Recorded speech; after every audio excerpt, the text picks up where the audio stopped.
Number one, put God first. Put God first in everything you do. Everything that you think you see in me, everything that I've accomplished, everything that you think I have, and I have a few things, everything that I have is by the grace of God. Understand that. It's a gift. 40 years ago, March 27th, 1975, it was 40 years ago, just this past March, I was flunking out of college. I had a 1.7 grade point average. I hope none of you can relate. I had a 1.7 grade point average. I was sitting in my mother's beauty shop. They still call it beauty shops now? What they call it now? Yeah, I was sitting in the beauty parlor. I was sitting in my mother's beauty parlor, and I'm looking in the mirror, and I see behind me this woman under the dryer.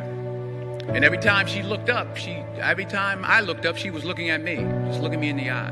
And I didn't know who she was, and I said, she said, somebody give me a pen, give me a pencil. I have a prophecy. March 27, 1975. She said, boy, you are going to travel the world and speak to millions of people. Now, mind you, I was flunked out of college. I'm thinking about joining the army. I didn't know what I was going to do, and she's telling me I'm going to travel the world and speak to millions of people. Well, I have traveled the world, and I have spoke to millions of people. But that's not the most important thing, the success that I had. The most important thing is that what she taught me and what she told me that day has stayed with me since. I've been protected. I've been directed. I've been corrected. I've kept God in my life, and it's kept me humble. I didn't always stick with him, but he always stuck with me. So stick with him in everything you do.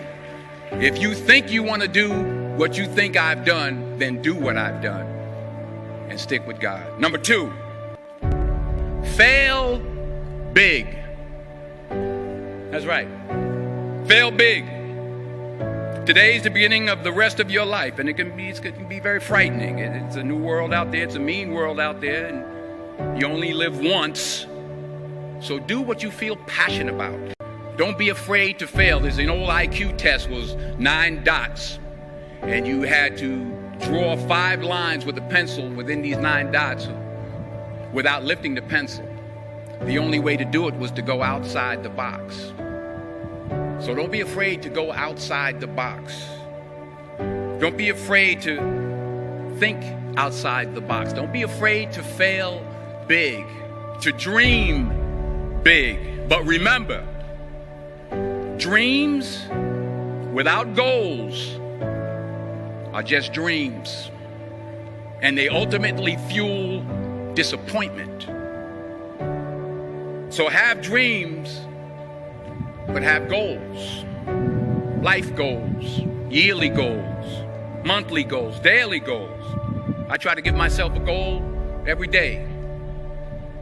Sometimes it's just to not curse somebody out. Simple goals, but have goals. And understand that to achieve these goals, you must apply discipline and consistency.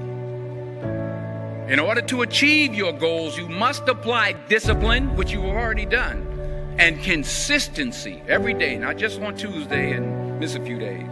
You have to work at it every day. You have to plan every day. You've heard the saying, we don't plan to fail, we fail to plan. Hard work works. Working really hard is what successful people do. And in this text, tweet, twerk world that you've grown up in, remember, just because you're doing a lot more doesn't mean you're getting a lot more done. Remember that. Just because you're doing a lot more doesn't mean you're getting a lot more done. Don't confuse movement with progress. My mother told me, she said, yeah, because you can run in place all the time and never get anywhere. So continue to strive, continue to have goals, continue to progress. Number 3, you'll never see a U-Haul behind a hearse. I'll say it again. You'll never see a U-Haul behind a hearse. I don't care how much money you make, you can't take it with you. And it's not how much you have, it's what you do with what you have. You all have different talents. Some of you will be doctors, some lawyers, some scientists, some educators, some nurses, some teachers. Yeah, okay. Some preachers. The most selfish thing you can do in this world is help someone else. Why is it selfish? Because the gratification, the goodness that comes to you, the good feeling that I get from helping others, nothing's better than that. Not jewelry, not big house I have, not the cars, but it's the joy. That's where the joy is in helping others. That's where the success is. Finally, I pray that you put your slippers way under the bed tonight, so that when you wake up in the morning, you have to get on your knees to reach them. And while you're down there, say thank you for grace. Thank you for mercy. Thank you for understanding. Thank you for wisdom. Thank you for parents. Thank you for love. Thank you for kindness. Thank you for humility. Thank you for peace. Thank you for prosperity. Say thank you in advance for what's already yours. That's how I live my life. That's why I am. One of the reasons why I am today. Say thank you in advance for what is already yours. True desire in the heart for anything good is God's proof to you, sent beforehand to indicate that it's yours already. I'll say it again. True desire in the heart, that itch that you have, whatever it is you want to do, that thing that you want to do to help others and to grow and to make money, that desire, that itch, that's God's proof to you, sent beforehand already to indicate that it's yours. And anything you want good, you can have. So claim it.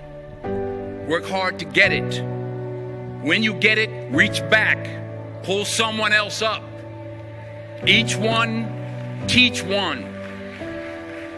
Don't just aspire to make a living. Aspire to make